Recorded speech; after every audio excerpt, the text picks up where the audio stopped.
Hello guys, this is Naim Shanto. আশা করি সকলে ভালো আছেন, আর আমিও আলহামদুলিল্লাহ ভালো আছি। আমরা কোথায় যাচ্ছি আর কাদেরকে নিয়ে যাচ্ছি? আসলে আমরা যাচ্ছি বসুন্ধরাতে, আর সাথে আছে আমার এমএসকে স্টুডেন্টরা। তো ওরা খুব এনজয় করছিল, আর আমরা চাচ্ছিলাম যে আমরা এক গাড়িতেই ফুলফিল করে যাব। তো অনেক চাপাচাপি হয়েছিল, তারপর আমরা কনসিডার করে নিয়েছি, কারণ আমাদের এনজয়টা সবচেয়ে বড় বিষয়। তো আমরা চাইলে একাধিক গাড়ি নিতে পারতাম, কিন্তু আমরা এক গাড়িতে যাওয়ার একটাই কারণ, যেন সবাই একসাথে মিলে অনেক বেশি মজা করতে পারি। সো এই এনভায়রনমেন্টটা খুবই সুন্দর ছিল, এবং সানরে তো দেখতেই পাচ্ছেন, গোধূলি টাইম, এটা অ্যারাউন্ড 6 o'clock হবে। তো মোটামুটি এনভায়রনমেন্ট অনেক চমৎকার ছিল। তো আমি খুবই খুবই খুবই খুশি ছিলাম। তো আমরা সবাই চিন্তা করলাম যে কী খাওয়া যায়।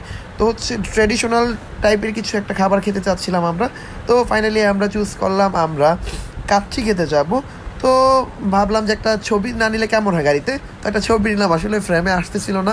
দেন কাচ্চিতে চলে আসলাম, খুবই ওয়েট করছিলাম আমরা, সবাই এক্সাইটেড ছিল খাবারটা দেখে, যে কখন খাবো। তো মিনহাজ এবং জায়ান খুবই এক্সাইটেড ছিল। তো দুই একটা ছবি না নিলে কেমন হয়, তো আমরা দুইটা ছবি নিলাম। কেমন লাগলো আমাদের ব্লগ জানাবেন।